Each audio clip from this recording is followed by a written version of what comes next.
¿Cómo está? ¿Cómo le va? Martes 13 de febrero, nueva emisión de Agenda Abierta de Telesur en el aire. Vamos a comenzar en esta mañana fría en Caracas, Venezuela, planteando nuestros temas. El primero dice de la siguiente manera en nuestra cuenta en Twitter. Allí ya hemos publicado una afirmación y una pregunta concreta con sus opciones respectivas. Oriente Medio. ¿Qué busca Rex Tillerson en esta gira que ha emprendido por la región?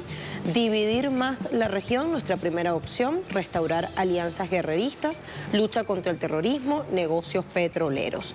Allí planteamos las respuestas en @Telesur Agenda_A.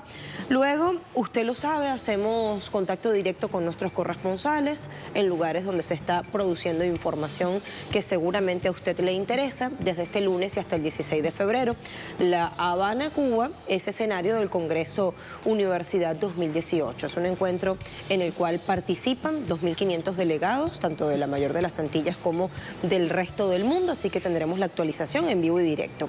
Los últimos días, una ola de calor ha afectado la región metropolitana de Chile. Se han registrado temperaturas entre 30 y 35 grados centígrados. También vamos a tener las novedades de la mano de nuestro compañero de tareas. Y este martes se cumple el cuarto día del paro nacional armado decretado por el Ejército de Liberación Nacional en Colombia, en medio de mucha expectativa sobre si las partes, es decir, el Ejecutivo y la insurgencia, volverán a la mesa de Quito, y también mucha expectativa sobre qué va a ocurrir con el proceso de paz en medio de este tiempo electoral que se está viviendo desde ya en Colombia. Y luego iremos a México. Este 12 de febrero comenzó el llamado periodo de intercampaña, que es un lapso en el cual los precandidatos tienen la prohibición expresa de hacer propaganda y proselitismo, es decir, de llamar al voto inducido, o mejor dicho, de pedir a la militancia que se decanten por una u otra opción en las elecciones del 1 de julio. Esto será hasta el 30 de marzo, cuando sí comenzará formalmente la campaña, donde podrán evidentemente hacer propaganda abiertamente. ¿Para qué servirá este periodo de 48 días? Garantizar la equidad entre los precandidatos, brindar transparencia. Para nada, decimos en términos muy coloquiales, es decir, no se respetará este lapso establecido en la legislación mexicana. Así tenemos nuestros temas planteados. Si le parece, no perdemos más minutos y comenzamos a desarrollar. Acompáñenos. El secretario de Estados Unidos, Rex Tillerson, arribó este domingo a Egipto como parte de su gira por el Oriente Medio, en el marco de la tensión política que se vive en la región por el reconocimiento de Jerusalén como capital de Israel. Tillerson se reunió este lunes con el canciller egipcio Sameh Shoukry en El Cairo.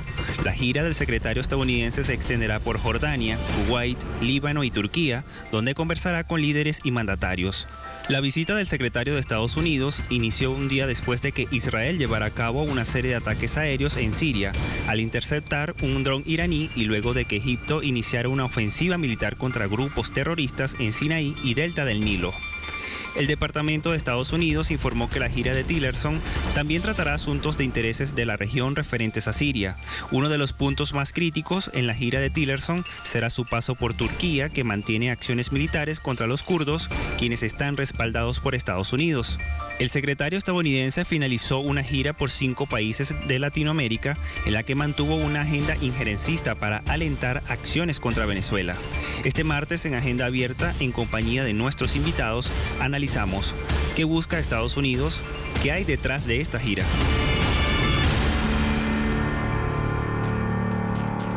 Bueno, vayamos a nuestra recorrida digital y comenzamos con lo que tiene publicado sobre este asunto Hispan TV. Esta gira, este periplo por países de Oriente Medio. Y Hispan TV destaca: Egipto y Estados Unidos han acordado crear un nuevo mecanismo de cooperación defensiva consistente en consultas 2+2 con la participación de ministros de Exteriores y Defensa, que se pondrá en marcha en la segunda mitad de 2018, según informó el canciller egipcio Sameh Shoukry. Tillerson dijo que Washington está hombro a hombro con el Cairo en la operación militar que ha emprendido desde hace varios años contra los terroristas, en especial contra el Daesh en la península del Sinaí, una una operación que está activa, que comenzó en su cuarta fase en agosto de 2017. El medio español El País tiene el título informativo que reza así: Tillerson renueva en Egipto su apoyo a al-Sisi en vísperas de las elecciones presidenciales. Y en el texto se reseña que el jefe de la diplomacia estadounidense arribó a El Cairo este domingo por la noche, departió con Shukri y al-Sisi el lunes por la mañana y al mediodía ya se encaminaba hacia Kuwait, la segunda parada de esta gira, para participar en una reunión de la coalición internacional contra el autodenominado Estado Islámico.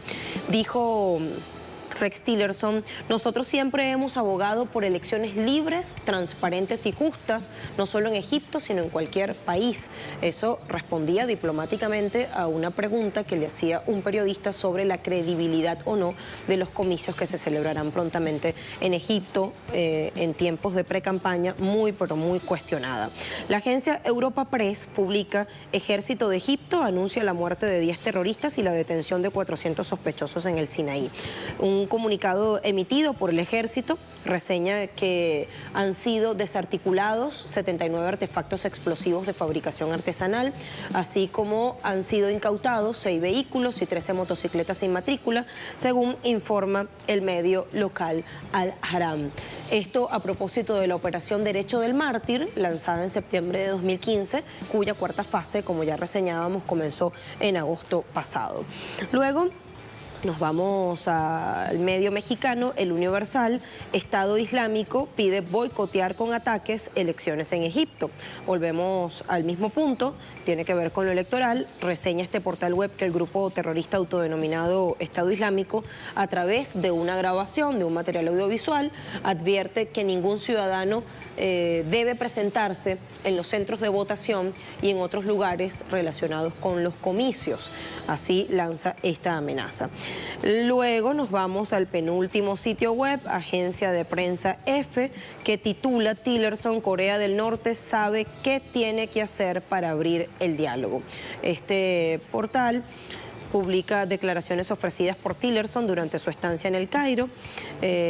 Afirma que podría establecerse un diálogo con Corea del Norte, aunque sostiene que la postura de su gobierno es mantener la política de sanciones contra Pyongyang. Bueno, allí destaca esas declaraciones en las cuales había como una especie de sí pero no. Estamos dispuestos a dialogar, sin embargo, también tenemos la voluntad de seguir con nuestra política guerrerista. Y revisamos un artículo de opinión, para finalizar, de Silvina Romano y Aníbal García Fernández, investigadores del Centro Estratégico Latinoamericano de Geopolítica CELAC, que está publicado en nuestro portal, en nuestra casa informativa telesurtv.net.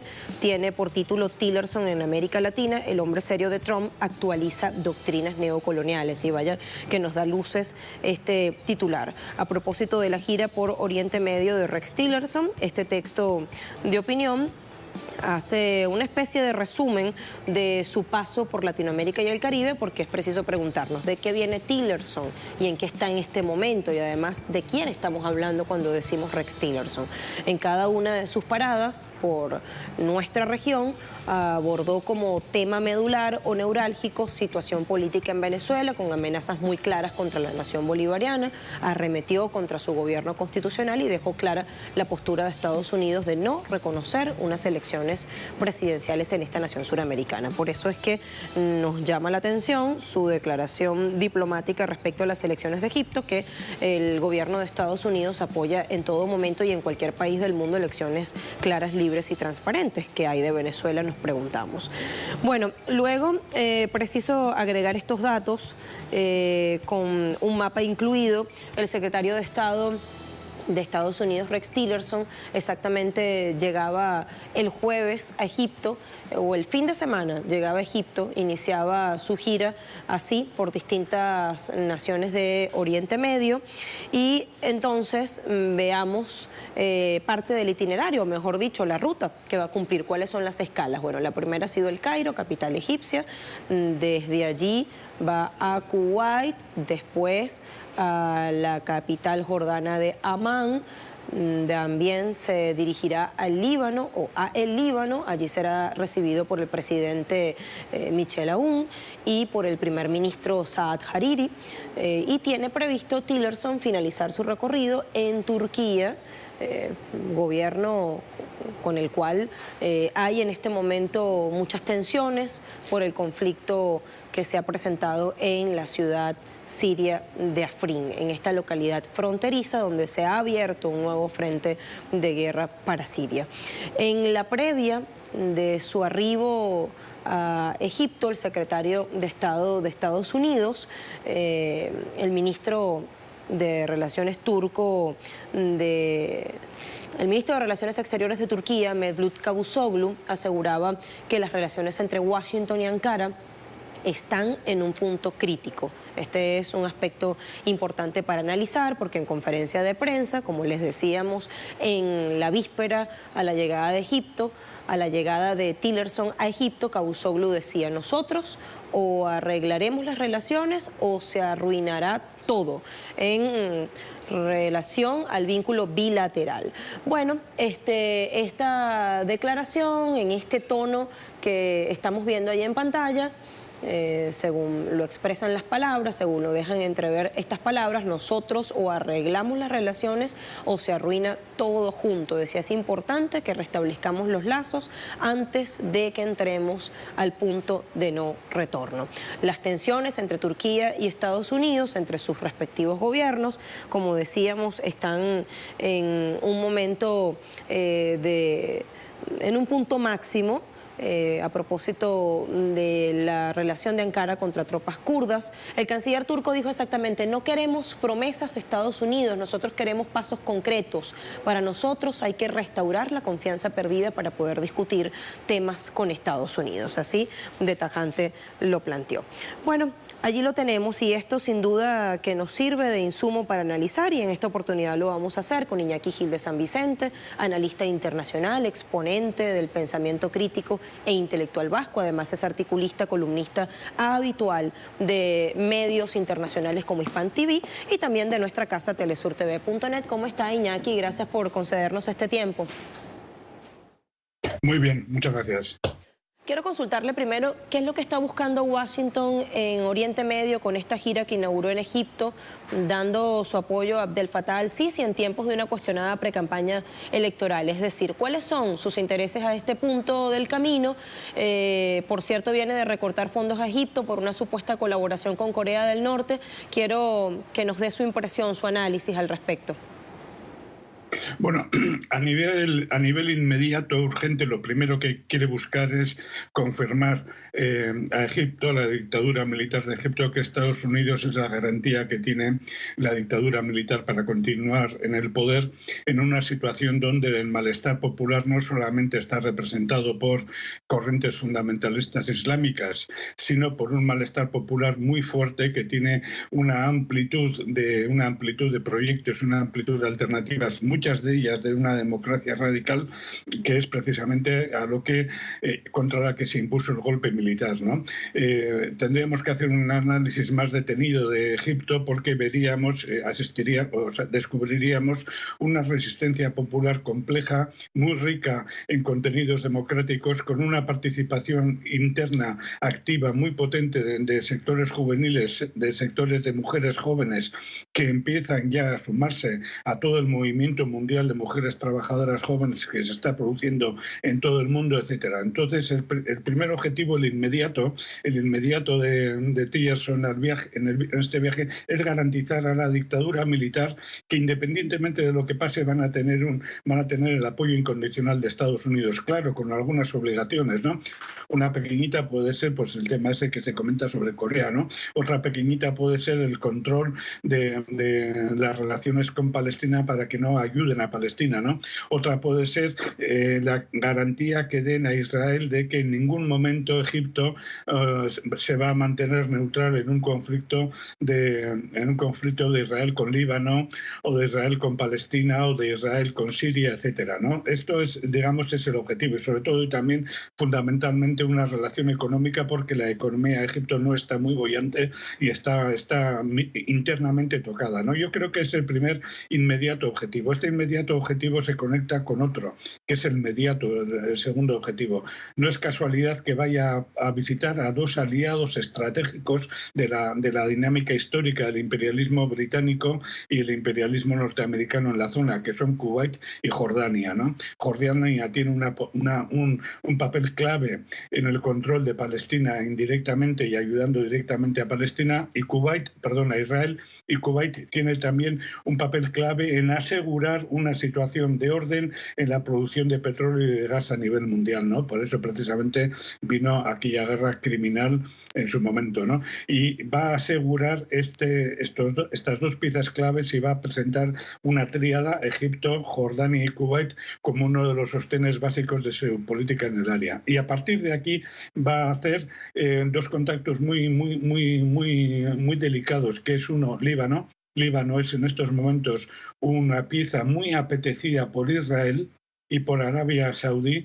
Quieren cortar cualquier posibilidad en Líbano de un avance a una tranquilidad social, a una nueva constitución y a un sitio donde vuelva a ser, como se llamaba en su tiempo, la Suiza del Oriente Medio. Hay una política deliberada de llevar el caos a Líbano, y entonces lo que va a Tillerson en estos momentos a Líbano es a tantear, a ver y a provocar y a ver cómo pueden meter la tensión que ya hace unos meses se vivió con la política de Arabia Saudí. Recordemos que en Líbano está Hezbollah, que las tensiones entre Hezbollah e Israel son cada día más agudizadas, que detrás de todo esto está la agresión de Estados Unidos a Irán, etcétera. Y lo último ya queda la cuestión de Turquía, ¿no? Donde se está gestando otro conflicto que refleja el fracaso estratégico de Estados Unidos en el área. Estas son, digamos, para ir concluyendo, el objetivo inmediato y el objetivo mediato. Pero luego hay un tercer objetivo que es general, que también habéis comentado, que es general y que afecta muchísimo en estos momentos, y a mí siempre me gusta insistir en esto, que me afecta muchísimo en estos momentos a Venezuela. ¿Cuál es el objetivo? Advertir a todo el mundo, e indirecta y directamente a Venezuela y a nuestra América, que Estados Unidos está dispuesto a imponer unas elecciones trampa, unas elecciones falsas, unas elecciones basadas en el terror, como son las elecciones que se quieren imponer ahora mismo en Egipto. Y Estados Unidos ha ido a legitimar una dictadura que va a ser aprobada electoralmente en Egipto. Si eso vale en Egipto, eso lo van a intentar imponer en su momento en Venezuela, como lo han impuesto en Honduras, como lo quieren imponer en otros sitios, etcétera, etcétera. Este es el mensaje general, no solamente para nuestra América, ni tampoco que también para Venezuela, sino para todo el mundo. Estados Unidos va a imponer bajo el celofán de su democracia, entre comillas, va a imponer las dictaduras militares que le convengan y que le interesen. Y para eso, este es el mensaje general para el que ha ido también en estos momentos a Egipto, para que todos nos identifiquemos en el pueblo egipcio y sepamos que la democracia norteamericana está dispuesta a todo simplemente para continuar con su poder. Dispuesta a promover la división para imponer su hegemonía como tradicionalmente lo ha hecho Iñaki. También quiero preguntarte qué hay de la lucha contra el terrorismo, porque probablemente pueda engrosar los bastimentos guerreristas militares de algunos países como Egipto, con el pretexto de la lucha antiterrorista, que por cierto no ha dejado nada, ni en Siria ni en ningún otro país de la región.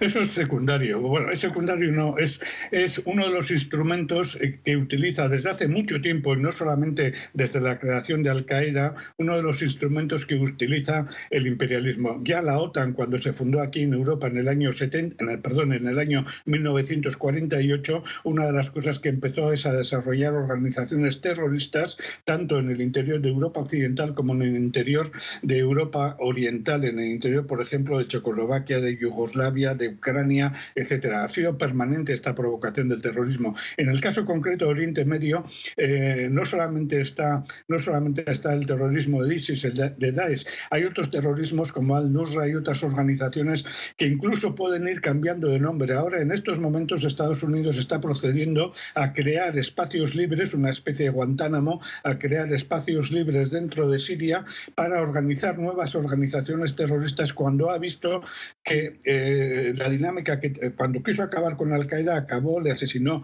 a su dirigente, etcétera. Cuando quiere acabar con Daesh acaba, pero crea otras nuevas organizaciones. En estos momentos el Daesh es peligroso para su alianza con Egipto, y entonces va a sacrificar el Daesh, pero no va a sacrificar a todos los combatientes del Daesh. Los va a reciclar, les va a cambiar de nombre y les va a poner en otras organizaciones terroristas que podrán salir en su momento cuando a Estados Unidos, a Gran Bretaña, a Francia le convengan hacer eso para atacar a otros países como pues en Irán o Rusia o China o vete a saber, o la misma Turquía, ¿no? Son organizaciones de quita y pon que corresponden a los intereses estratégicos y no solamente tácticos, ¿no? Este es realmente el fondo del problema. Un dato, por ejemplo, hoy ya circula la noticia que se ha localizado al dirigente máximo del Daesh, al-Badawi, que está, según dicen, en un hospital protegido en el norte de Siria, ¿no? Sin embargo, lo mantienen, por mucho que hayan intentado decir, que hayan dicho que han intentado matarlo, se sabe dónde está, etcétera, ¿no? Son intereses de juego profundos que circulan en el subterráneo de la política diplomática a nivel internacional y que refleja cómo Estados Unidos o los servicios secretos diplomáticos ingleses o franceses o de la OTAN, etcétera, mueven los peones en el ajedrez según les convenga, ¿no? Entonces, insisto y concluyo, en estos momentos está con Egipto diciendo que están contra Daesh, pero todos sabemos que está pensando en crearse otra organización sustitutiva en su momento para responder a los intereses estratégicos cambiando el nombre táctico. Este es realmente el problema de fondo. Entendemos lo que está realmente como problema de fondo. Ahora, ¿qué hay de Turquía? Porque la víspera a la llegada de Tillerson a El Cairo, el ministro de Asuntos Exteriores turco, Cavusoglu, decía que las relaciones con Estados Unidos están en un punto crítico y que desde Ankara están esperando pasos concretos de Washington para reparar los lazos antes de un punto de no retorno. ¿Por qué se han tensado y enturbiado tanto las relaciones?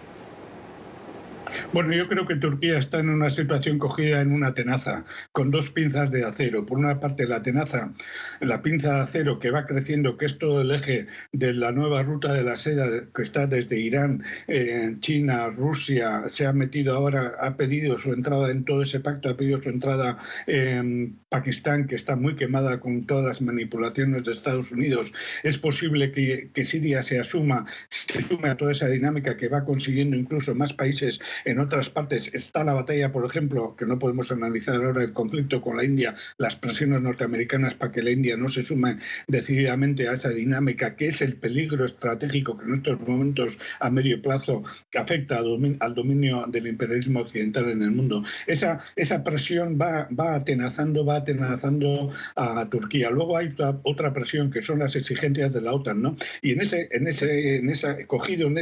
esa doble tenaza, Turquía tiene también una presión interna de la que no se habla, que es su situación social y económica interna, la existencia de la reivindicación nacional kurda, que es muy fuerte, los problemas sociales internos en Turquía y la emergencia de una derecha que quiere recuperar de alguna forma, digamos, un sueño, un recuerdo mítico de lo que fue el Imperio Otomano, ¿no? En todas esas contradicciones, y ahí interviene Erdogan, en todas esas contradicciones han creado tensiones con la OTAN y con los Estados Unidos, y el intento precisamente de los Estados Unidos de quitar a Erdogan del poder y volver a poner a Turquía como pieza clave del ejército de la OTAN en su momento, porque recordemos, y esto hay que decirlo, que en la crisis de los misiles en el año 62 con Cuba y con la URSS, la causa de la crisis de los misiles fue que Estados Unidos, saltándose todas las convenciones internacionales, puso misiles nucleares en Turquía y que no los ha retirado nunca, y que Turquía es una pieza clave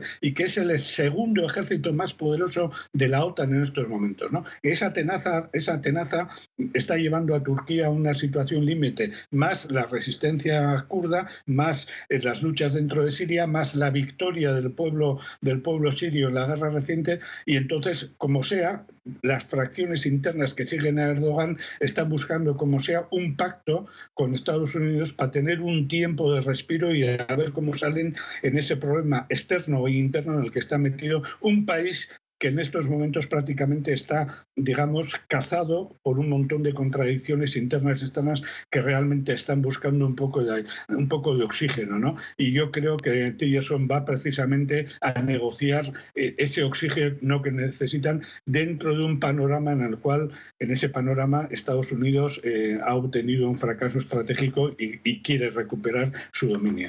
Iñaki, de manera muy sucinta lo planteamos antes de comenzar nuestro espacio de la siguiente manera: Oriente Medio, que busca el secretario de Estado de Estados Unidos, Rex Tillerson, en este periplo que ha emprendido, y presentábamos estas opciones. La primera, dividir más la región, 46% que aglutina la mayoría hasta este minuto; restaurar alianzas para la guerra, 2% lo cree así, en armonía con lo que usted nos respondía, frenar el terrorismo, apenas 5% se decanta por esa opción, y por un punto porcentual veo que la mayoría está en esta última, negocios petroleros, 47%.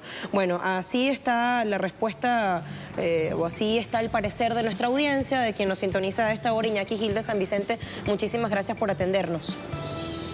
Gracias a ustedes, Gorarte. Vaya, Gor.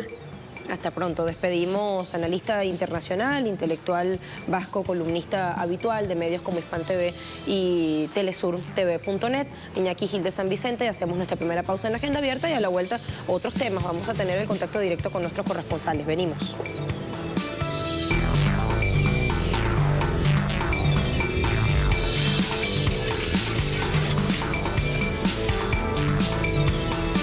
Allí lo tenemos, y esto sin duda que nos sirve de insumo para analizar, y en esta oportunidad lo vamos a hacer con Iñaki Gil de San Vicente, analista internacional, exponente del pensamiento crítico e intelectual vasco. Además es articulista, columnista habitual de medios internacionales como Hispan TV y también de nuestra casa telesurtv.net. ¿Cómo está, Iñaki? Gracias por concedernos este tiempo. Muy bien, muchas gracias. Quiero consultarle primero qué es lo que está buscando Washington en Oriente Medio con esta gira que inauguró en Egipto, dando su apoyo a Abdel Fattah al-Sisi en tiempos de una cuestionada precampaña electoral. Es decir, ¿cuáles son sus intereses a este punto del camino? Por cierto, viene de recortar fondos a Egipto por una supuesta colaboración con Corea del Norte. Quiero que nos dé su impresión, su análisis al respecto. Bueno, a nivel inmediato, urgente, lo primero que quiere buscar es confirmar a Egipto, a la dictadura militar de Egipto, que Estados Unidos es la garantía que tiene la dictadura militar para continuar en el poder, en una situación donde el malestar popular no solamente está representado por corrientes fundamentalistas islámicas, sino por un malestar popular muy fuerte que tiene una amplitud de proyectos, una amplitud de alternativas, muchas de ellas de una democracia radical, que es precisamente a lo que contra la que se impuso el golpe militar, ¿no?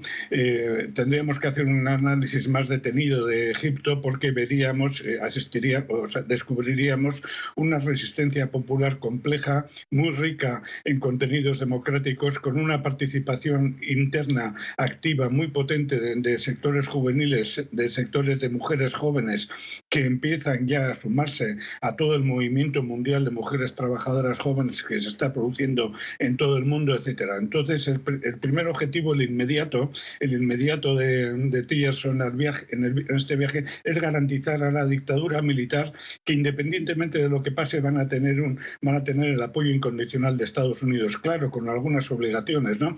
Una pequeñita puede ser, pues, el tema ese que se comenta sobre Corea, ¿no? Otra pequeñita puede ser el control de las relaciones con Palestina para que no ayuden a Palestina, ¿no? Otra puede ser la garantía que den a Israel de que en ningún momento Egipto se va a mantener neutral en un conflicto de Israel con Líbano, o de Israel con Palestina, o de Israel con Siria, etcétera, ¿no? Esto es, digamos, es el objetivo, y sobre todo y también fundamentalmente una relación económica, porque la economía de Egipto no está muy boyante y está internamente tocada, ¿no? Yo creo que es el primer inmediato objetivo. Este inmediato objetivo se conecta con otro, que es el segundo objetivo.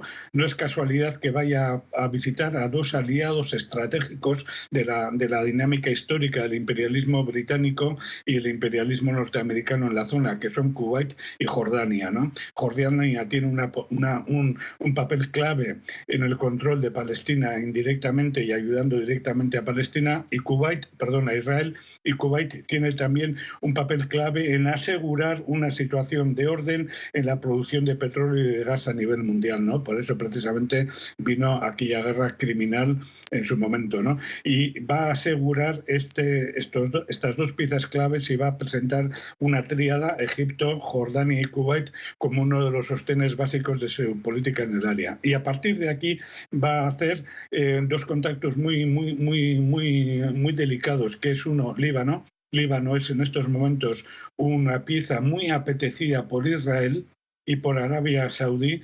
Quieren cortar cualquier posibilidad en Líbano de un avance a una tranquilidad social, a una nueva constitución y a un sitio donde vuelva a ser, como se llamaba en su tiempo, la Suiza del Oriente Medio. Hay una política deliberada de llevar el caos a Líbano, y entonces lo que va a Tillerson en estos momentos a Líbano es a tantear, a ver y a provocar y a ver cómo pueden meter la tensión que ya hace unos meses se vivió con la política de Arabia Saudí. Recordemos que en Líbano está Hezbollah, que las tensiones entre Hezbollah e Israel son cada día más agudizadas, que detrás de todo esto está la agresión de Estados Unidos a Irán, etc. Y lo último ya queda la cuestión de Turquía, ¿no? Donde se está gestando otro conflicto que refleja el fracaso estratégico de Estados Unidos en el área. Estas son, digamos, para ir concluyendo, el objetivo inmediato y el objetivo inmediato. Pero luego hay un tercer objetivo que es general, que también habéis comentado, que es general y que afecta muchísimo en estos momentos,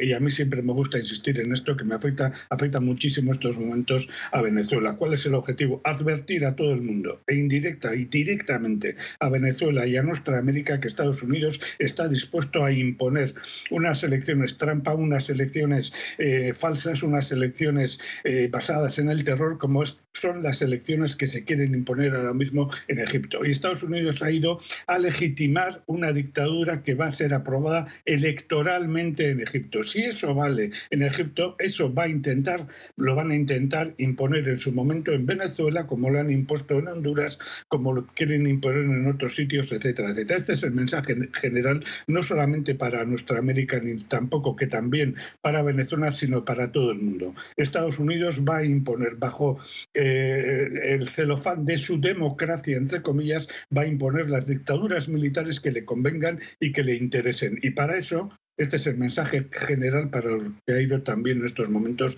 a Egipto, para que todos nos identifiquemos en el pueblo egipcio y sepamos que la democracia norteamericana está dispuesta a todo simplemente para continuar con su poder.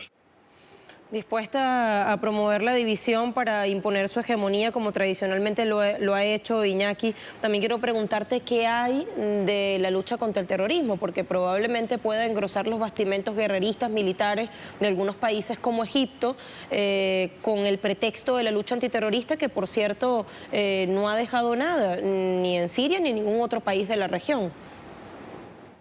Eso es secundario. Bueno, es secundario, no, es uno de los instrumentos que utiliza desde hace mucho tiempo, y no solamente desde la creación de Al-Qaeda, uno de los instrumentos que utiliza el imperialismo. Ya la OTAN, cuando se fundó aquí en Europa en el año 1948, una de las cosas que empezó es a desarrollar organizaciones terroristas, tanto en el interior de Europa Occidental como en el interior de Europa Oriental, en el interior, por ejemplo, de Checoslovaquia, de Yugoslavia, de Ucrania, etcétera. Ha sido permanente esta provocación del terrorismo. En el caso concreto de Oriente Medio, no solamente está el terrorismo de ISIS, de Daesh, hay otros terrorismos como Al-Nusra y otras organizaciones que incluso pueden ir cambiando de nombre. Ahora, en estos momentos, Estados Unidos está procediendo a crear espacios libres, una especie de Guantánamo, a crear espacios libres dentro de Siria para organizar nuevas organizaciones terroristas, cuando ha visto que la dinámica que cuando quiso acabar con Al-Qaeda acabó, le asesinó a su dirigente, etcétera. Cuando quiere acabar con Daesh acaba, pero crea otras nuevas organizaciones. En estos momentos el Daesh es peligroso para su alianza con Egipto, y entonces va a sacrificar el Daesh, pero no va a sacrificar a todos los combatientes del Daesh. Los va a reciclar, les va a cambiar de nombre y les va a poner en otras organizaciones terroristas que podrán salir en su momento cuando a Estados Unidos, a Gran Bretaña, a Francia le convengan hacer eso para atacar a otros países como puede ser Irán o Rusia o China o vete a saber o la misma Turquía, ¿no? Son organizaciones de quita y pon que corresponden a los intereses estratégicos y no solamente tácticos, ¿no? Este es realmente el fondo del problema. Un dato, por ejemplo, hoy ya circula la noticia que se ha localizado al dirigente máximo del Daesh, al-Badawi, que está, según dicen, en un hospital protegido en el norte de Siria, ¿no? Sin embargo, lo mantienen, por mucho que hayan intentado decir, que hayan dicho que han intentado matarlo, se sabe dónde está, etcétera, ¿no?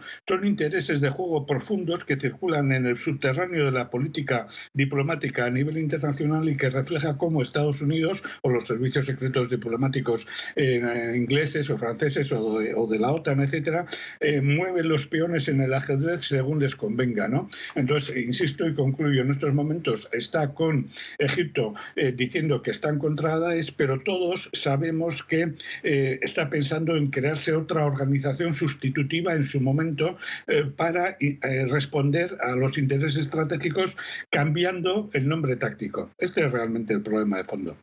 Entendemos lo que está realmente como problema de fondo. Ahora, ¿qué hay de Turquía? Porque la víspera a la llegada de Tillerson a El Cairo, el ministro de Asuntos Exteriores turco, Cavusoglu, decía que las relaciones con Estados Unidos están en un punto crítico y que desde Ankara están esperando pasos concretos de Washington para reparar los lazos antes de un punto de no retorno. ¿Por qué se han tensado y enturbiado tanto las relaciones? Bueno, yo creo que Turquía está en una situación cogida en una tenaza, con dos pinzas de acero. Por una parte, la tenaza, la pinza de acero que va creciendo, que es todo el eje de la nueva ruta de la seda que está desde Irán, China, Rusia, se ha metido ahora, ha pedido su entrada en todo ese pacto, ha pedido su entrada en Pakistán, que está muy quemada con todas las manipulaciones de Estados Unidos. Es posible que Siria se sume a toda esa dinámica que va consiguiendo incluso más países en otras partes. Está la batalla, por ejemplo, que no podemos analizar ahora, el conflicto con la India, las presiones norteamericanas para que la India no se sume decididamente a esa dinámica, que es el peligro estratégico que en estos momentos a medio plazo que afecta al dominio del imperialismo occidental en el mundo. Esa presión va atenazando a Turquía. Luego hay otra presión que son las exigencias de la OTAN, ¿no? Y en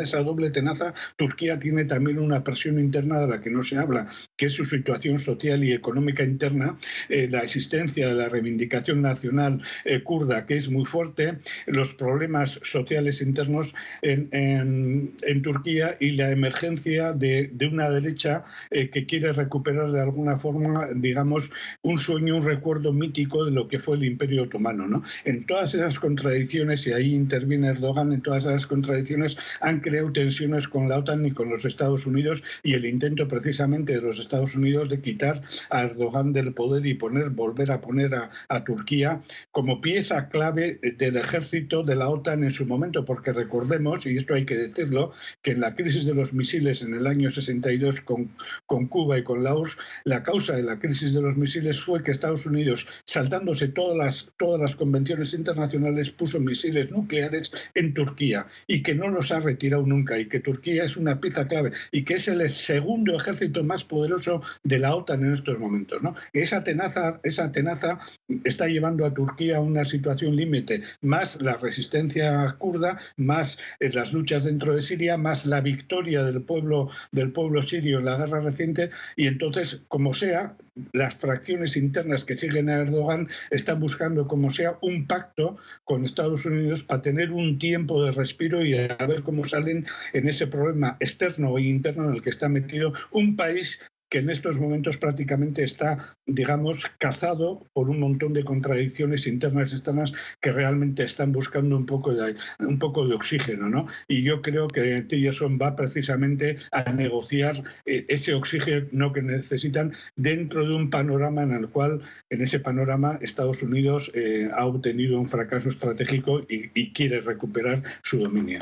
Iñaki, de manera muy sucinta lo planteamos antes de comenzar nuestro espacio de la siguiente manera: Oriente Medio, que busca el secretario de Estado de Estados Unidos, Rex Tillerson, en este periplo que ha emprendido, y presentábamos estas opciones. La primera, dividir más la región, 46% que aglutina la mayoría hasta este minuto; restaurar alianzas para la guerra, 2% lo cree así, en armonía con lo que usted nos respondía, frenar el terrorismo, apenas 5% se decanta por esa opción, y por un punto porcentual veo que la mayoría está en esta última, negocios petroleros, 47%.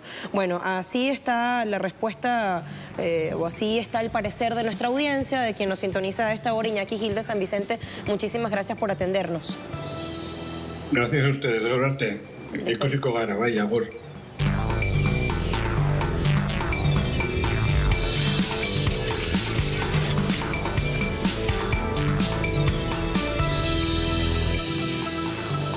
Más de 2.500 intelectuales acoge por estos días La Habana, la capital de la mayor de las Antillas, a propósito del 11º Congreso de Educación Superior Universitaria. Ya se hizo la inauguración, hay invitados internacionales evidentemente, esto es en el Palacio de Convenciones y culmina el 16 de febrero. Más detalles a estos que ya hemos dado de manera introductoria con Alien Fernández. Alien.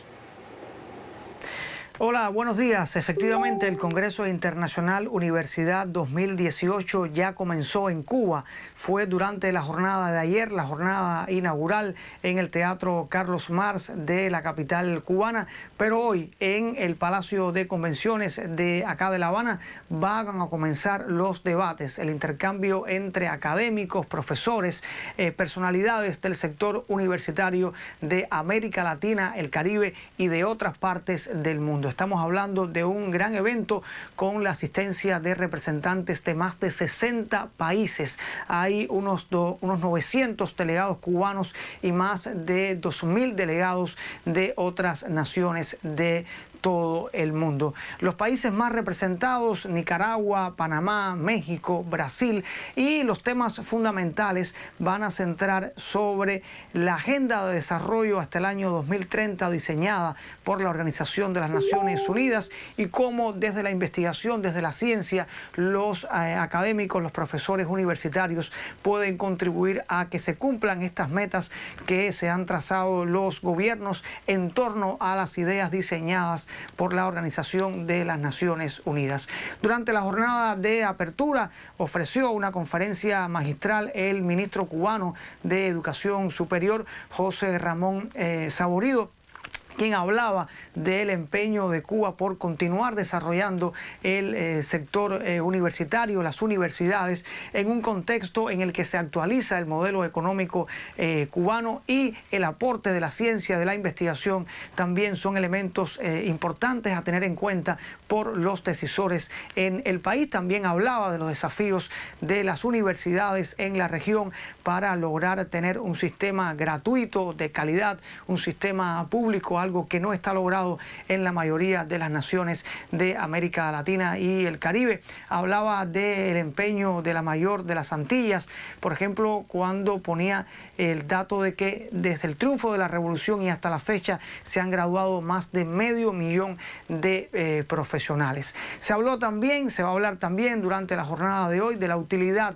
del conocimiento para atender temas de interés global como son el cambio climático, la preservación del medio ambiente, también la erradicación de la pobreza, del analfabetismo. Por supuesto que estaremos muy pendientes a estas jornadas del Congreso Internacional Universidad 2018.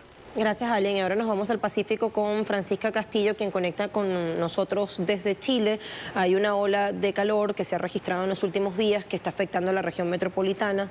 Exactamente, hay temperaturas entre 30 y 35 grados centígrados, y en la región de Valparaíso hay focos de incendios forestales que han arrasado con unas 900 hectáreas de vegetación. Vamos entonces a tener los detalles a esta hora con Francisca. Francisca, te oímos.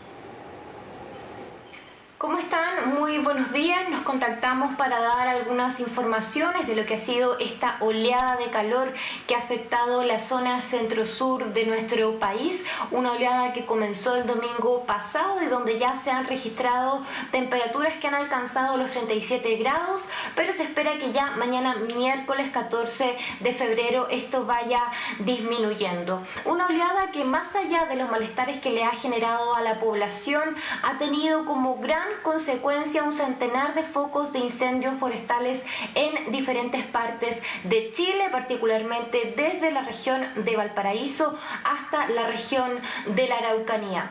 Si bien los organismos de emergencia han señalado que hasta el momento ya están controlados prácticamente el 50% de los focos incendiarios, aún se mantienen las alertas rojas y amarillas en diferentes comunas del país. Particularmente la región de Valparaíso ha sido una de las zonas más afectadas, donde ya han sido consumidas más de 900 hectáreas en el sector precordillerano y en algunas comunas del interior. Sin embargo, hasta el momento y afortunadamente no se han registrado pérdidas ni viviendas ni daños humanos. La Corporación Nacional Forestal, bomberos y diferentes organismos de emergencia siguen trabajando en los focos activos a lo largo del país y seguiremos ampliando información sobre esto en los próximos reportes. Muchísimas gracias, Francisca, y ahora establezcamos comunicación con José Manuel Jiménez desde Bogotá, porque es el cuarto día de paro nacional armado decretado por la guerrilla del Ejército de Liberación Nacional por uno de sus frentes. Queremos conocer el desarrollo de esta medida de fuerza y los pronunciamientos que ha generado esto en las últimas horas, José Manuel. Saludos, compañeros. Efectivamente, el día de hoy culmina el paro armado decretado por la guerrilla del ELN desde el pasado 10 de febrero, con varias acciones armadas a diferentes infraestructuras en el país. Por el momento, la guerrilla del ELN no se ha adjudicado ninguno de los atentados. Por su parte, el gobierno nacional insiste que ha sido esta guerrilla la que ha accionado estos artefactos explosivos en diferentes zonas del país. En la mesa de diálogo, las posturas de la mesa de diálogo que se desarrolla en Quito y que actualmente están suspendidas, el gobierno nacional dice e insiste que el ELN debe mostrar voluntad de diálogo y que debe proceder con un cese al fuego inmediato para poder sentarse a dialogar y reactivar el quinto ciclo de negociación. Por su parte, la guerrilla del ELN insiste que la mesa debe activarse y en ese espacio se debe discutir las condiciones de un nuevo cese bilateral al fuego. Algunos analistas prefieren que la guerrilla del ELN muestre algunas acciones humanitarias, no precisamente un cese unilateral al fuego, sino que otras medidas humanitarias podrían recomponer el camino de la negociación entre las partes. En las últimas horas, la Fiscalía General de la Nación también ha dado una nueva noticia frente al ELN. Ha emitido 21 órdenes de captura para el comando central de esta guerrilla. Entre ellos está Nicolás Rodríguez Bautista, Antonio García, Pablo Beltrán. Esta orden contra Pablo Beltrán está suspendida por ser jefe negociador en la mesa de Quito. Ramiro Vargas, Gustavo Aníbal Guillermo, alias Pablito, o más conocido como Pablito, y Ángel Padilla Romero, jefe del Frente de Guerra Occidental. Así las cosas, pasan los días y la situación de negociación en la mesa de Quito entre el gobierno nacional y la guerrilla del ELN se complica aún más y las verdaderas víctimas siguen sufriendo el flagelo de la guerra en los diferentes campos del país. Víctimas que piden que las partes se sienten a dialogar y que decreten una nueva tregua, porque la primera, esa que venció el 9 de enero, finalmente rindió frutos, rindió buenos resultados. Muchísimas gracias a nuestros corresponsales, Alien Fernández, Francisca Castillo y José Manuel Jiménez, desde La Habana, Santiago y Bogotá respectivamente. Nueva pausa en Agenda Abierta y a la vuelta otros temas para analizar. Ya venimos.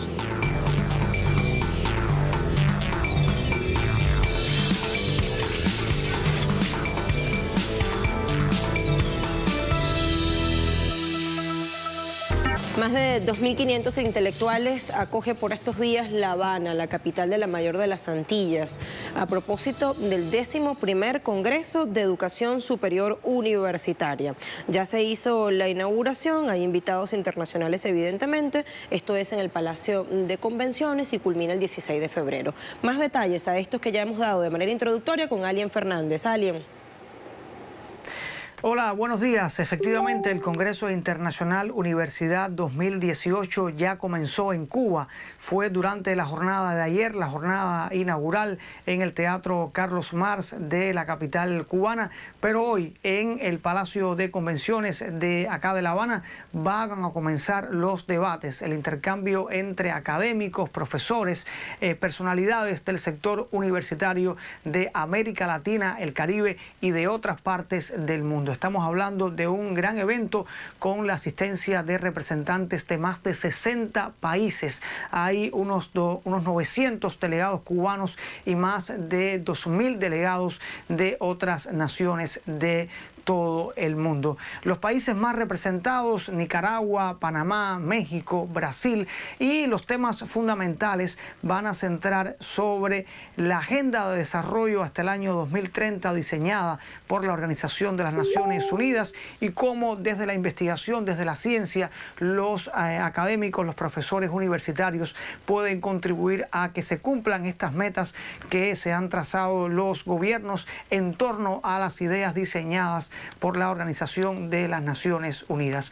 Durante la jornada de apertura ofreció una conferencia magistral el ministro cubano de Educación Superior, José Ramón Saborido, quien hablaba del empeño de Cuba por continuar desarrollando el sector universitario, las universidades, en un contexto en el que se actualiza el modelo económico cubano, y el aporte de la ciencia, de la investigación, también son elementos importantes a tener en cuenta por los decisores en el país. También hablaba de los desafíos de las universidades en la región para lograr tener un sistema gratuito, de calidad, un sistema público, algo que no está logrado en la mayoría de las naciones de América Latina y el Caribe. Hablaba del empeño de la mayor de las Antillas, por ejemplo, cuando ponía el dato de que desde el triunfo de la revolución y hasta la fecha se han graduado más de 500,000 de profesionales. Se va a hablar también durante la jornada de hoy de la utilidad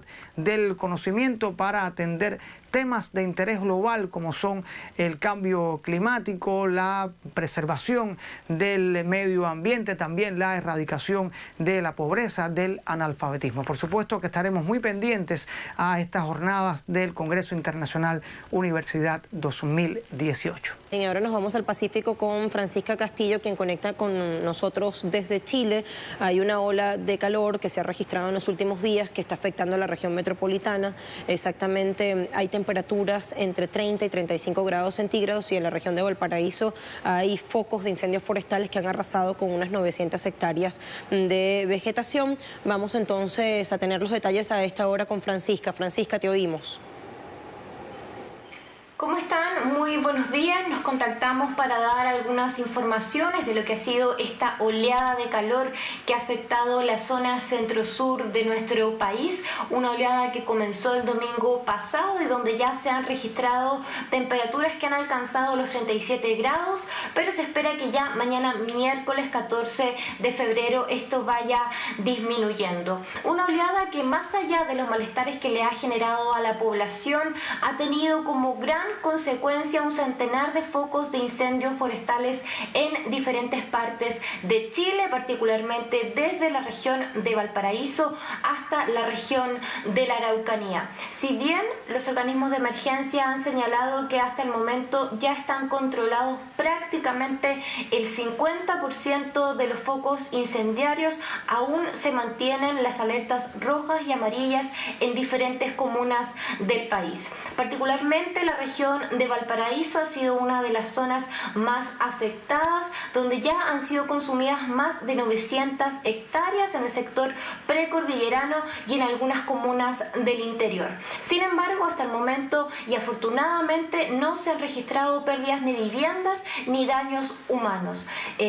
la Corporación Nacional Forestal, bomberos y diferentes organismos de emergencia siguen trabajando en los focos activos a lo largo del país y seguiremos ampliando información sobre esto en los próximos reportes. Muchísimas gracias, Francisca. Y ahora establezcamos comunicación con José Manuel Jiménez desde Bogotá, porque es el cuarto día de paro nacional armado decretado por la guerrilla del Ejército de Liberación Nacional por uno de sus frentes. Queremos conocer el desarrollo de esta medida de fuerza y los pronunciamientos que ha generado esto en las últimas horas, José Manuel. Saludos, compañeros. Efectivamente, el día de hoy culmina el paro armado decretado por la guerrilla del ELN desde el pasado 10 de febrero, con varias acciones armadas a diferentes infraestructuras en el país. Por el momento, la guerrilla del ELN no se ha adjudicado ninguno de los atentados. Por su parte, el gobierno nacional insiste que ha sido esta guerrilla la que ha accionado estos artefactos explosivos en diferentes zonas del país. En la mesa de diálogo, las posturas de la mesa de diálogo que se desarrolla en Quito y que actualmente están suspendidas, el gobierno nacional dice e insiste que el ELN debe mostrar voluntad de diálogo y que debe proceder con un cese al fuego inmediato para poder sentarse a dialogar y reactivar el quinto ciclo de negociación. Por su parte, la guerrilla del ELN insiste que la mesa debe activarse y en ese espacio se debe discutir las condiciones de un nuevo cese bilateral al fuego. Algunos analistas prefieren que la guerrilla del ELN muestre algunas acciones humanitarias, no precisamente un cese unilateral al fuego, sino que otras medidas humanitarias podrían recomponer el camino de la negociación entre las partes. En las últimas horas, la Fiscalía General de la Nación también ha dado una nueva noticia frente al ELN. Ha emitido 21 órdenes de captura para el comando central de esta guerrilla. Entre ellos está Nicolás Rodríguez Bautista, Antonio García, Pablo Beltrán. Esta orden contra Pablo Beltrán está suspendida por ser jefe negociador en la mesa de Quito. Ramiro Vargas, Gustavo Aníbal Guillermo, alias Pablito, o más conocido como Pablito, y Ángel Padilla Romero, jefe del Frente de Guerra Occidental. Así las cosas, pasan los días y la situación de negociación en la mesa de Quito entre el gobierno nacional y la guerrilla del ELN se complica aún más y las verdaderas víctimas siguen sufriendo el flagelo de la guerra en los diferentes campos del país.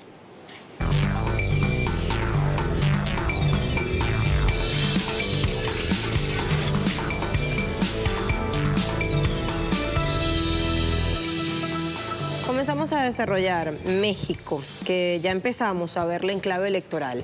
Sputnik News publica lo siguiente: comienza periodo de silencio de precandidatos previo a campañas electorales en México. Es este lapso que se conoce como el periodo de intercampañas, ya culminada la precampaña de 60 días previos.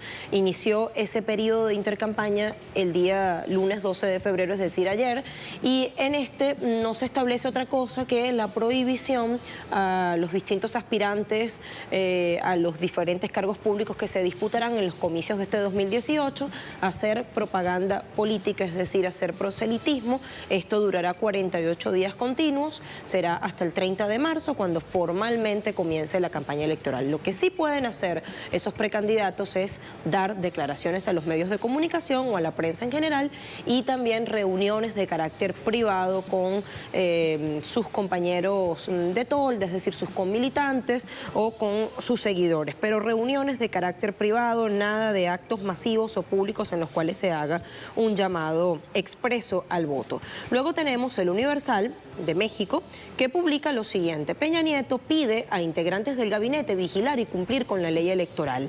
En una reunión que sostuvo el mandatario con integrantes de su gabinete legal y ampliado, les pidió vigilar y cumplir la ley electoral previo a los comicios del próximo 1 de julio.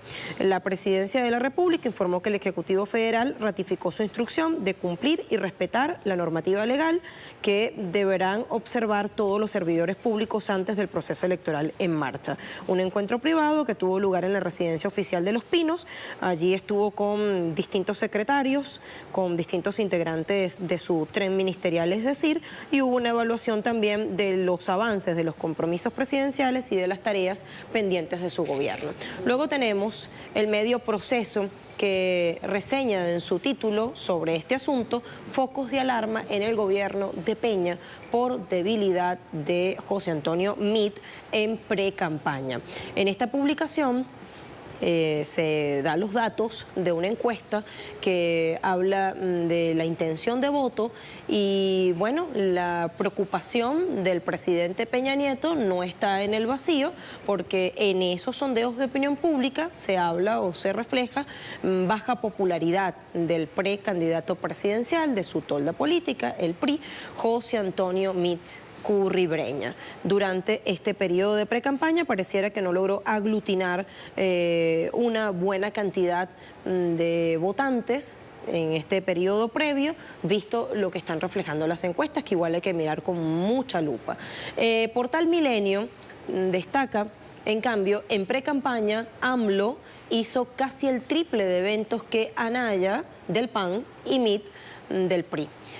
Según un reporte de la consultora Integralia, durante los 60 días que duró esta etapa de precampaña, Andrés Manuel López Obrador hizo cerca de 207 eventos, mientras que el precandidato José Antonio Meade encabezó apenas 76 actos y en el caso de Ricardo Anaya 74. El precandidato izquierdista, a la presidencia de México, tiene en este momento una intención de votos de 38 puntos porcentuales, supera a todos sus contendores, es decir, está en el primer lugar y está seguido de Meade y Anaya, aun cuando Anaya dice que está en el primer lugar disputándose con Andrés Manuel López Obrador.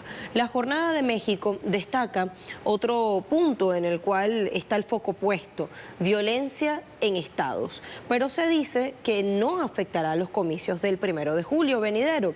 Lorenzo Córdoba, en declaraciones a la prensa, es el consejero del Instituto Nacional Electoral de México, ha dicho que la producción de más de 2.000 toneladas de papel de seguridad para la impresión de más de 200 millones de boletas electorales y 1.270.000 actas de casilla. Esa papelería es la que será utilizada en los comicios para elegir presidente de la República y renovar el Congreso. Y sobre el titular, para que no se nos quede como una cuestión aislada, ha dicho Córdoba que la violencia que sistemáticamente se registra en México no tendrá ningún efecto sobre los comicios. Habrá que verlo. En todo caso, tendremos a nuestro analista para consultárselo.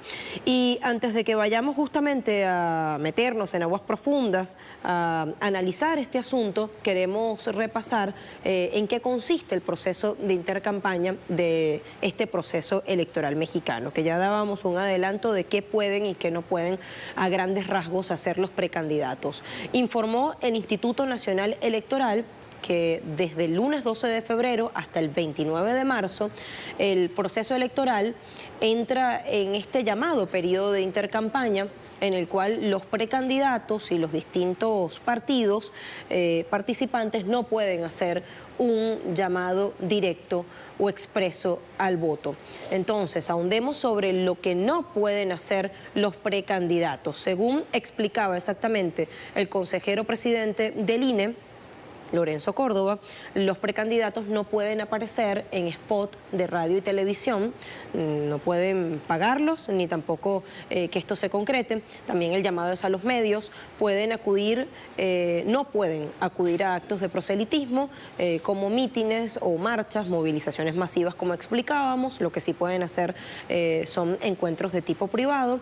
Durante este periodo los precandidatos tampoco tienen la oportunidad de hacer llamados expresos al voto a favor de su opción o en contra de otro candidato por el medio que sea.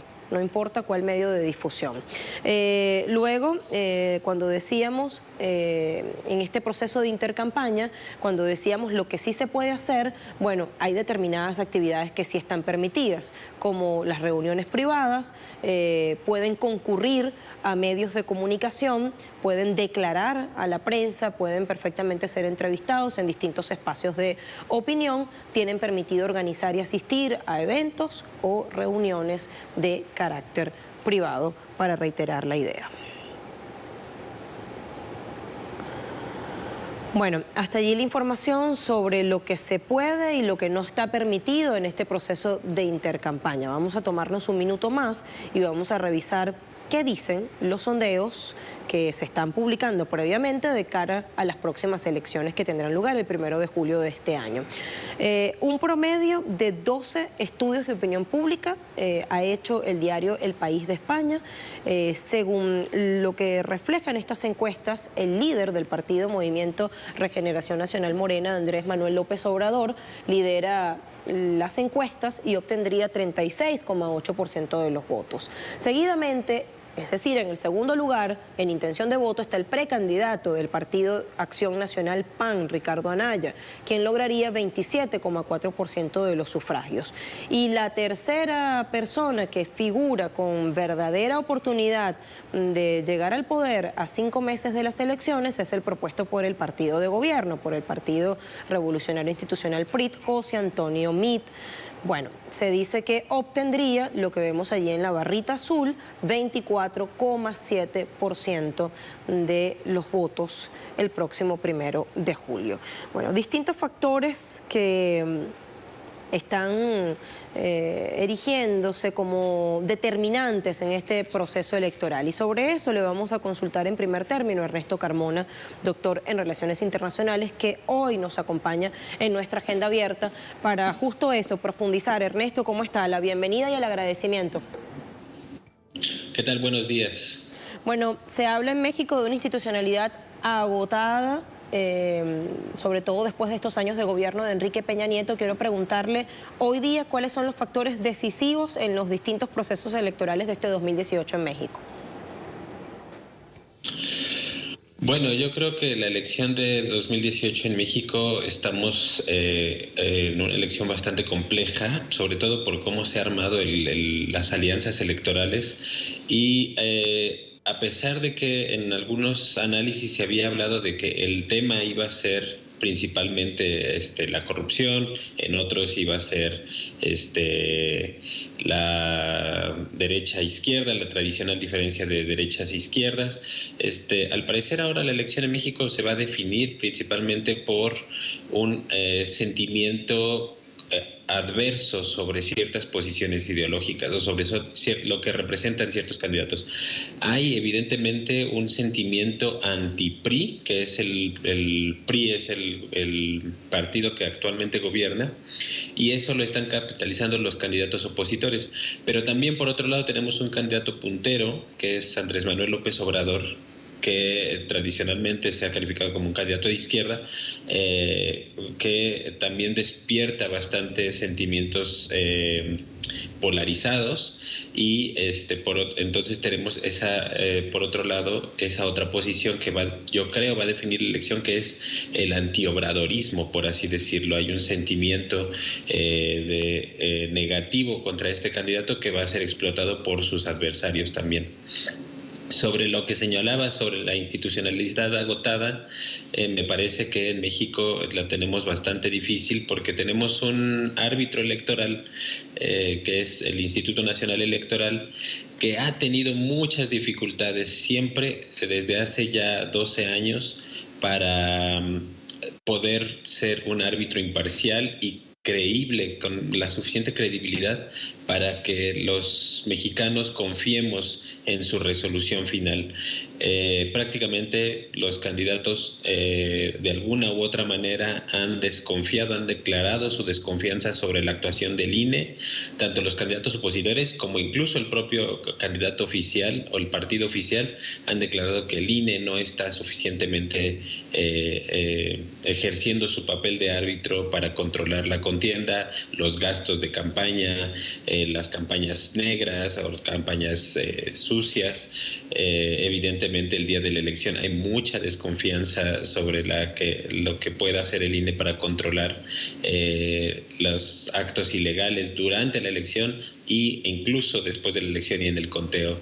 Entonces esto complejiza más la elección. Seguramente si la elección se cierra veremos una judicialización de la elección, llevándola hasta los tribunales, las últimas instancias, y aún así podríamos tener un escenario parecido al de 2006, que fue que incluso las instancias judiciales, la última instancia electoral, no fue creíble para uno de los candidatos y una crisis institucional que nos podría meter en muchos más problemas de los que ya tenemos de por sí con la inestabilidad que estamos sufriendo por factores externos.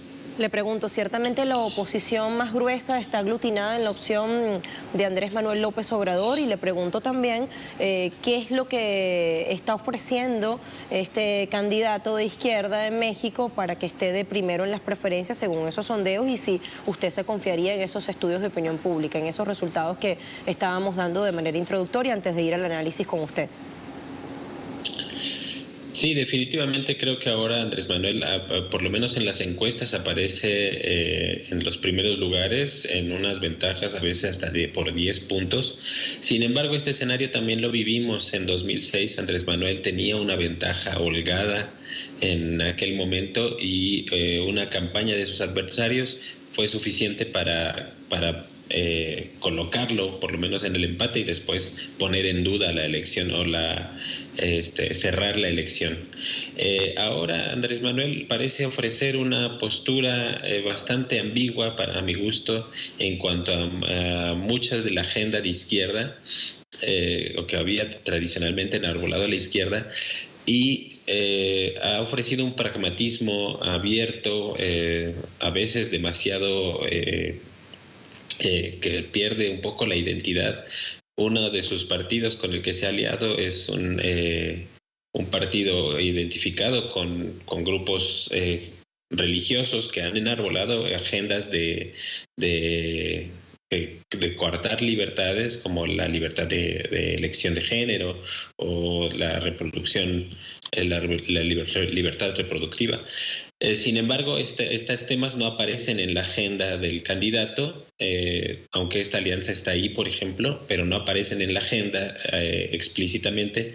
Y Andrés Manuel ofrece una alternativa, sobre todo a la crisis que está sufriendo el sistema político. Se presenta como un candidato que ofrece una solución a la crisis que está viviendo el sistema político, a la credibilidad que tienen las instituciones y sobre todo la crisis económica que estamos experimentando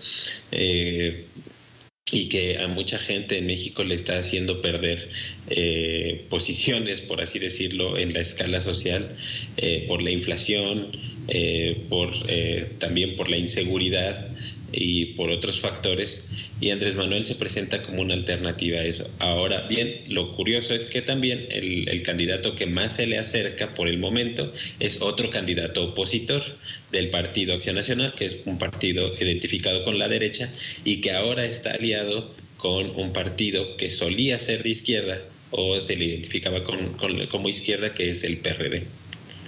¿Qué hay de opciones como las que representa Marichuy Marichuy Patricio, porque así se le conoce más comúnmente, la candidata indígena a la presidencia? ¿Tiene opción real de repuntar en el periodo de campaña formalmente? Bueno, la candidatura de Marichuy es un caso particular. Yo considero que es la verdadera candidatura antisistema del país. Sin embargo, este discurso le ha sido, pues por así decirlo, arrebatado o le ha sido disputado también por otros candidatos independientes, por el propio Andrés Manuel López Obrador. Pero principalmente lo que pasa con Marichuy es que ha tenido un poco de problemas operativos para juntar las firmas necesarias. Ahora en México, para ser candidato independiente se necesita juntar algo así como 800,000 firmas, a las que Marichuy no está pudiendo llegar. Este plazo se vence en unos días, más o menos como en 8 días, y no está cerca de lograrlo. Sin embargo, su discurso ha sido interesante de seguir porque ha enarbolado banderas que tradicionalmente han sido de la izquierda y que no han sido rescatadas por ningún otro candidato. Tenemos otros candidatos independientes que pues solían ser candidatos de personas de partidos políticos. Al no encontrar espacio en sus partidos, se han lanzado como candidatos independientes. Muchos de ellos incluso ya ellos sí han conseguido las firmas por la misma estructura que heredaron de sus partidos. Pero volviendo al caso de Marichuy, es muy interesante ver que recoge varias de estas causas, la causa indigenista, la causa feminista, y algunas de estas causas que no están en la agenda de los demás candidatos explícitamente, y se están agrupando en torno a ellos, aunque no han tenido la capacidad operativa. Ahora, Marichuy es una candidata indígena, la mayoría de sus bases no son gente que tenga acceso a los medios electrónicos, y el Instituto Nacional Electoral, para registrar un candidato independiente, les pide que lo hagan a través de una aplicación, es decir, por un teléfono móvil, que muchas de las comunidades indígenas de México pues no tienen acceso a un smartphone, y pues evidentemente no se ve reflejado el apoyo que pudiera tener Marichuy en las firmas que ha podido conseguir para su registro. Entonces seguramente no la veremos en la boleta, pero ojalá se mantenga activa durante la campaña, porque a final de cuentas pues el movimiento zapatista, que es al que ella representa mayoritariamente, y el movimiento indígena en México no ha sido un movimiento que tenga como objetivo conformarse como partido político o hacerse un lugar en el aparato electoral o de representativo en México. Tiene más un carácter simbólico y como de conciencia, como la voz de la conciencia de estos grupos y de varios grupos de la sociedad civil. Para finalizar el intercambio contigo, quiero compartir lo que consultamos a nuestra audiencia. El periodo de intercampaña inició este 12 de febrero, será hasta el 29 de marzo, prohíbe a los precandidatos hacer propaganda y proselitismo hasta tanto no comience formalmente la campaña. ¿Para qué servirá? Bueno, garantizar equidad, brindar transparencia y no se respetará, es decir, no servirá para nada, fueron las opciones que colocamos, y la proporción de votos está distribuida así o está así. 19% cree que permitirá garantizar equidad entre los precandidatos, 15% cree que brindar transparencia y 66%, es decir, la gran mayoría está muy escéptica y considera que será un periodo que no servirá a nada, que no se respetará. Bueno, Ernesto, muchísimas gracias por este tiempo que nos has concedido para analizar, para profundizar. Por nada, buen día. Hasta pronto. Ernesto Carmona, analista internacional, ha conectado con nosotros desde la capital mexicana. Habrá que ver ahora si la violencia será un factor determinante de la gran prueba de fuego en México. Y cuando decimos violencia hay que desglosarla: narcotráfico, asesinatos a periodistas políticos. ¿Cómo estás, Rosa? Muy bien, ¿y tú? Buenos días. Martes de carnaval. Martes de carnaval, y aquí estamos, activos trabajando. Y ayer fue el Día de la Juventud y no nos felicitamos. Por favor, felicidades. Felicidades, aproveche el tiempo para las informaciones. Hasta pronto.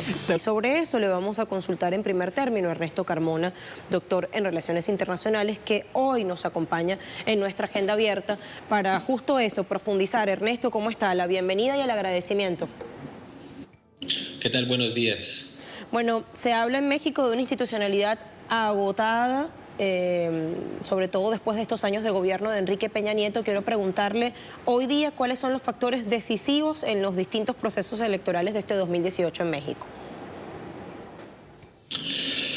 Bueno, yo creo que la elección de 2018 en México estamos en una elección bastante compleja, sobre todo por cómo se han armado las alianzas electorales, y a pesar de que en algunos análisis se había hablado de que el tema iba a ser principalmente la corrupción, en otros iba a ser la derecha-izquierda, la tradicional diferencia de derechas e izquierdas. Al parecer ahora la elección en México se va a definir principalmente por un sentimiento adversos sobre ciertas posiciones ideológicas o sobre lo que representan ciertos candidatos. Hay evidentemente un sentimiento anti-PRI, que es el PRI es el partido que actualmente gobierna, y eso lo están capitalizando los candidatos opositores. Pero también por otro lado tenemos un candidato puntero, que es Andrés Manuel López Obrador, que tradicionalmente se ha calificado como un candidato de izquierda, que también despierta bastantes sentimientos polarizados, y entonces tenemos por otro lado, esa otra posición que yo creo va a definir la elección, que es el antiobradorismo, por así decirlo. Hay un sentimiento negativo contra este candidato que va a ser explotado por sus adversarios también.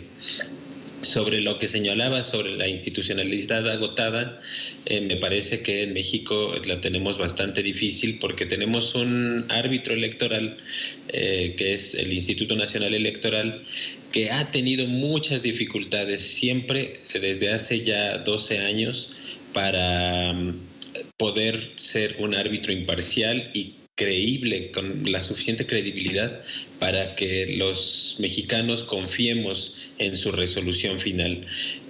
Prácticamente los candidatos de alguna u otra manera han desconfiado, han declarado su desconfianza sobre la actuación del INE, tanto los candidatos opositores como incluso el propio candidato oficial o el partido oficial han declarado que el INE no está suficientemente ejerciendo su papel de árbitro para controlar la contienda, los gastos de campaña, las campañas negras o campañas sucias.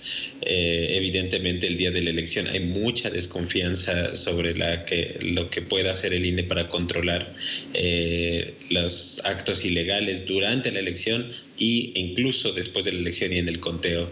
Entonces esto complejiza más la elección. Seguramente si la elección se cierra veremos una judicialización de la elección, llevándola hasta los tribunales, las últimas instancias, y aún así podríamos tener un escenario parecido al de 2006, que fue que incluso las instancias judiciales, la última instancia electoral, no fue creíble para uno de los candidatos, y una crisis institucional que nos podría meter en muchos más problemas de los que ya tenemos de por sí, con la inestabilidad que estamos sufriendo por factores externos. Le pregunto, ciertamente la oposición más gruesa está aglutinada en la opción de Andrés Manuel López Obrador, y le pregunto también qué es lo que está ofreciendo este candidato de izquierda en México para que esté de primero en las preferencias según esos sondeos, y si usted se confiaría en esos estudios de opinión pública, en esos resultados que estábamos dando de manera introductoria antes de ir al análisis con usted. Sí, definitivamente creo que ahora Andrés Manuel, por lo menos en las encuestas, aparece en los primeros lugares, en unas ventajas a veces hasta por 10 puntos. Sin embargo, este escenario también lo vivimos en 2006. Andrés Manuel tenía una ventaja holgada en aquel momento, y una campaña de sus adversarios fue suficiente para colocarlo por lo menos en el empate y después poner en duda la elección o cerrar la elección. Ahora Andrés Manuel parece ofrecer una postura bastante ambigua para mi gusto en cuanto a muchas de la agenda de izquierda, o que había tradicionalmente enarbolado a la izquierda, y ha ofrecido un pragmatismo abierto, a veces demasiado que pierde un poco la identidad.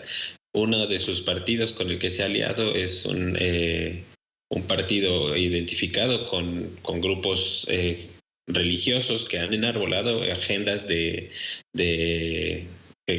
coartar libertades, como la libertad de elección de género o la reproducción, la libertad reproductiva.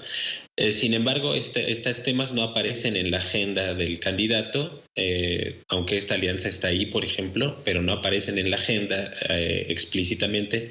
Y Andrés Manuel ofrece una alternativa, sobre todo a la crisis que está sufriendo el sistema político. Se presenta como un candidato que ofrece una solución a la crisis que está viviendo el sistema político, a la credibilidad que tienen las instituciones, y sobre todo la crisis económica que estamos experimentando, y que a mucha gente en México le está haciendo perder posiciones, por así decirlo, en la escala social, por la inflación, también por la inseguridad, y por otros factores, y Andrés Manuel se presenta como una alternativa a eso. Ahora bien, lo curioso es que también el candidato que más se le acerca por el momento es otro candidato opositor del Partido Acción Nacional, que es un partido identificado con la derecha y que ahora está aliado con un partido que solía ser de izquierda o se le identificaba como izquierda, que es el PRD. Que hay de opciones como las que representa Marichuy sí, Marichuy Patricio, porque así se le conoce más comúnmente, la candidata indígena a la presidencia, ¿tiene opción real de repuntar en el periodo de campaña formalmente? Bueno, la candidatura de Marichuy es un caso particular. Yo considero que es la verdadera candidatura antisistema del país. Sin embargo, este discurso le ha sido, pues por así decirlo, arrebatado o le ha sido disputado también por otros candidatos independientes, por el propio Andrés Manuel López Obrador. Pero principalmente lo que pasa con Marichuy es que ha tenido un poco de problemas operativos para juntar las firmas necesarias. Ahora en México, para ser candidato independiente, se necesita juntar algo así como 800,000 firmas, a las que Marichuy no está pudiendo llegar. Este plazo se vence en unos días, más o menos como en 8 días, y no está cerca de lograrlo. Sin embargo, su discurso ha sido interesante de seguir, porque ha enarbolado banderas que tradicionalmente han sido de la izquierda y que no han sido rescatadas por ningún otro candidato. Tenemos otros candidatos independientes que pues solían ser candidatos de personas de partidos políticos. Al no encontrar espacio en sus partidos, se han lanzado como candidatos independientes. Muchos de ellos incluso ya ellos sí han conseguido las firmas por la misma estructura que heredaron de sus partidos. Pero volviendo al caso de Marichuy, es muy interesante ver que recoge varias de estas causas, la causa indigenista, la causa feminista, y algunas de estas causas que no están en la agenda de los demás candidatos explícitamente, y se están agrupando en torno a ellos, aunque no han tenido la capacidad operativa. Ahora, Marichuy es una candidata indígena. La mayoría de sus bases no son gente que tenga acceso a los medios electrónicos, y el Instituto Nacional Electoral, para registrar un candidato independiente, les pide que lo hagan a través de una aplicación, es decir, por un teléfono móvil, que muchas de las comunidades indígenas de México pues no tienen acceso a un smartphone, y pues evidentemente no se ve reflejado el apoyo que pudiera tener Marichuy en las firmas que ha podido conseguir para su registro. Entonces seguramente no la veremos en la boleta, pero ojalá se mantenga activa durante la campaña, porque a final de cuentas pues el movimiento zapatista, que es al que ella representa mayoritariamente, y el movimiento indígena en México no ha sido un movimiento que tenga como objetivo conformarse como partido político o hacerse un lugar en el aparato electoral o de representativo en México. Tiene más un carácter simbólico y como de conciencia, como la voz de la conciencia de estos grupos y de varios grupos de la sociedad civil.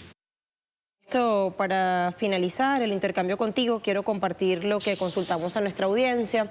El periodo de intercampaña inició este 12 de febrero, será hasta el 29 de marzo, prohíbe a los precandidatos hacer propaganda y proselitismo hasta tanto no comience formalmente la campaña. ¿Para qué servirá? Bueno, garantizar equidad, brindar transparencia, y no se respetará, es decir, no servirá para nada, fueron las opciones que colocamos, y la proporción de votos está distribuida así o está así. 19% cree que permitirá garantizar equidad entre los precandidatos, 15% cree que brindar transparencia, y 66%, es decir, la gran mayoría, está muy escéptica y considera que será un periodo que no servirá a nada, que no se respetará. Bueno, Ernesto, muchísimas gracias por este tiempo que nos has concedido para profundizar. Por nada, buen día.